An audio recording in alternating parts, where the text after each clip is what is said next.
আর এই যে সামনে যে লাইনটা দেখতে পাচ্ছ, এই লাইনটা মায়ের প্রসাদের জন্য লাইন পড়েছে। এটা মেলা এখনো পুরোপুরি বসেনি, এখনো শুরু হচ্ছে, জিনিসপত্র সব ঢালা হচ্ছে, এখনো শুরু হয়নি। বিকাল থেকে সন্ধ্যে পর্যন্ত ভালো মেলা বসছে।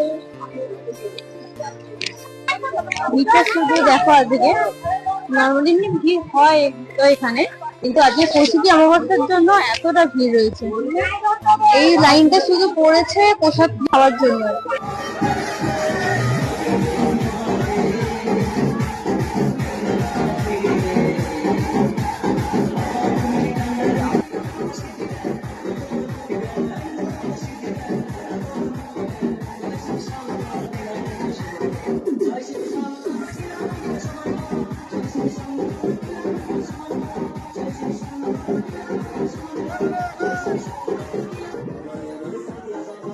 ডালাটা নিয়েছিলাম, এখানে ডালাটা ঢেলে দিতে হবে।